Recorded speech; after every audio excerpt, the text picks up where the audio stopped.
My name's Charlie McGrath. I'm the founder of WideAwakeNews.com and a host on the Rinse Radio Network. Time and time again, we see the same players being brought before the television cameras.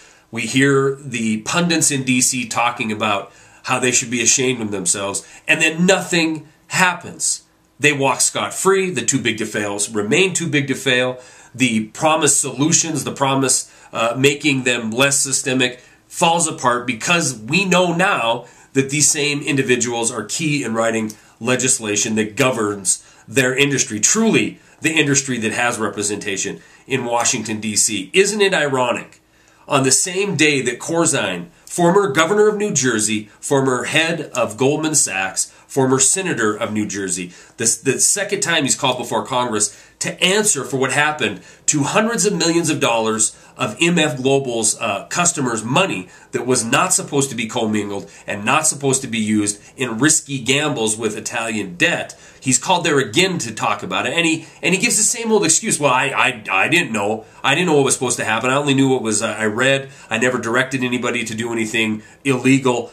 The fact of the matter is, the same players over and over again are just recycled and brought to us in a different form. And the same apparent crimes seem to go on, all of which are put onto the backs of the people of this country and the people of the world. Isn't it ironic on this day, this second trip before Congress, Zero Hedge breaks a story in which they allude to the fact that J.P. Morgan was able to purchase this debt, $2 billion worth of Italian bond debt, after bankruptcy was announced for a 5% discount. And ironically, George Soros ends up buying $2 billion worth of Italian debt at a 5% discount. So what does that mean to you and me? I mean, why should we care about that? Well, $2 billion, 5% discount equates to the difference being $100 million. $100 million that went into somebody's pocket instantaneously just for having the inside track on the MF Global debacle. Did JP Morgan have an inside track on the debacle?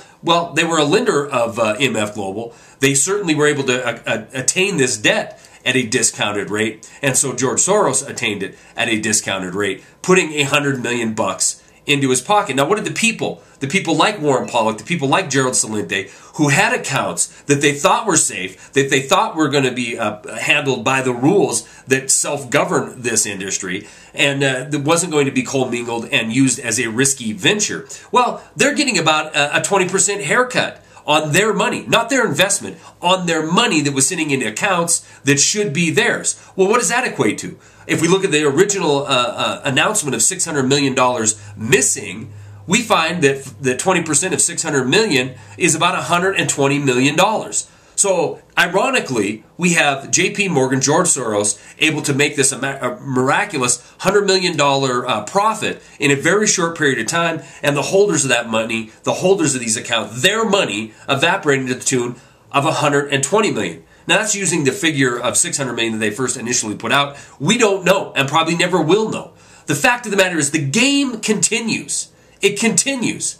And we see tyranny turning from this soft tyranny into where we're going to do this all for your good by changing laws, changing who governs the country, changing the power that the banking cartel has over this country. And this is all being done for your own good. This was soft tyranny. You better get ready for what's coming next. I mean, laws are being passed as we speak. The Senate just passed the new Defense Authorization Act, where it sets up, where militaries can have a say on U.S. citizens if they are deemed by who, I guess the president or Congress, if they're deemed to be an enemy combatant, if they're deemed to be an enemy of this country, then you will lose your rights. Right? We've already seen American citizens with Hellfire missiles being shot at them, killing their family members because they're deemed a terrorist. How big of a stretch is it to say that alternative media? How big of a stretch to say if you're a leader in the Occupy Wall Street movement or if you're a leader in the Tea Party movement that you're not committing sedition, that you're not a rabble-rouser that needs to be contained and dealt with? This is the trajectory we are on.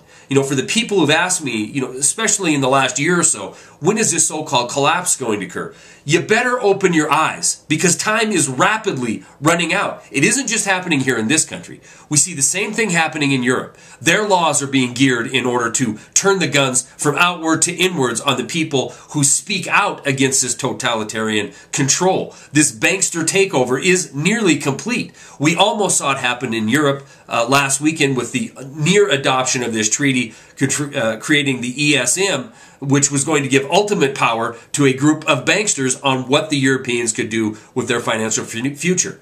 The path has been put down before us, right? We see the direction they want to take us. And they are not going to stop until they get their way. And if it means taking your liberties, your civil liberties that you think you have rights as an American citizen protected by a constitution, if it means evaporating them and making you an enemy combatant so they can throw you in a hole and forget about you and get you out of the way, well, if you think that can happen here, you better wake up because time is definitely, without a doubt, running out. We have crises on every front. It doesn't matter if you look at political, if you look at geopolitical, if you look at military crises, if you look at financial crises, they're all occurring right around us. Too many to mention, in fact. Too many to keep up with. And I think that is part of the game plan. Keep people dazed and confused and disinterested until it is too late. Until they wake up one morning and they realize that they decided that it was better to play ignorant and pretend these things weren't happening than to face the cold, harsh reality, which is you better get mentally prepared for what's coming because it seems to be at this point inevitable. Stories are attached. That's all I got.